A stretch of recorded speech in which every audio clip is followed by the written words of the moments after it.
ton frère qui te dit ça, tu kiffes quoi, c'est vrai. Roméo habite au rez-de-chaussée du bâtiment 3. Juliette dans l'immeuble d'en face, au dernier étage. Ils ont 16 ans tous les deux et chaque jour, quand ils se voient, grandit dans leur regard une envie de partage. C'est au premier rendez-vous qu'ils franchissent. Non, c'est le temps de l'expérimentation, comme toujours. Je pense que chaque nouvel album, c'est une petite remise en cause à chaque fois de ce qu'on fait, de l'écriture, de la mise en musique. C'est toujours. Moi, je suis pas musicien à la base, donc j'écris, ok. Puis après, la mise en musique, c'est toujours une nouvelle aventure. Et si le ciel n'est pas clément, tant pis pour la météo. C'est pas triste, non, c'est pas triste. En plus, non, il y a pas mal de mélodies plutôt. Je sais pas, je pense à 1er janvier 2010, qui est assez enlevée, l'heure d'été aussi. Donc non, mais j'aime bien la variété en fait. Et c'est vrai que j'ai un petit goût pour, même sur un texte plutôt souriant, j'aime bien la petite mélancolie qu'il y a dans certaines musiques, jouer dans un mode un peu mineur comme ça. C'est vrai que j'aime bien ça et je trouve que ça met en valeur les textes. Roméo kiffe Juliette et Juliette kiffe Roméo. Et si le ciel n'est pas clément, tant pis pour la météo. Un amour dans l'orage, celui des dieux, celui des hommes.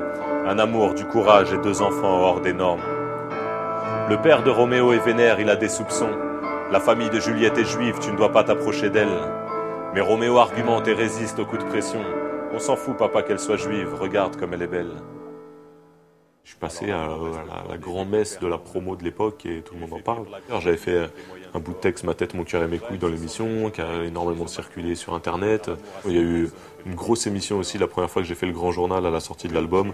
En plus, il y avait Johnny qui était invité, il m'a écouté, il m'a dit « tu devrais m'écrire une chanson », tout ça. Donc bon, il y a eu plein de trucs qui ont fait que d'un seul coup, ça a explosé, ça aurait peut-être marché, mais c'est vrai que ça a explosé très vite, quoi. Mais l'histoire se complique quand le père de Juliette tombe sur des messages qu'il n'aurait pas dû lire. Un texto sur l'iPhone et un chat internet. La sanction est tombée, elle ne peut plus sortir. Non, mais je suis le seul arbre éclairé, quoi, on va dire, par les médias, et c'est dommage.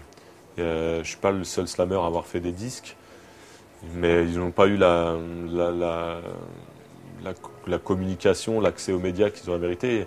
Est-ce que, je sais pas, est-ce que c'est le système du disque, est-ce que c'est les médias qui se disent que le slam mis comme ça en musique, c'est pas voué à marcher, donc on en a déjà un, ça suffit, je sais pas. Mais après, le slam de base, lui, il marche super bien. C'est le slam loin des volontés de carrière, le slam sans enjeu, le slam juste dans les bars pour le plaisir de dire et d'entendre des textes, il se porte très très bien, il y en a partout.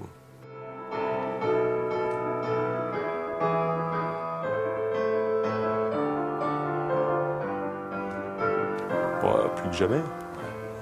Ouais, pour une fois, j'ai pris sur moi, j'ai fait un gros effort, j'ai pas écrit sur la banlieue sur cet album. Donc voilà, déjà c'est un progrès.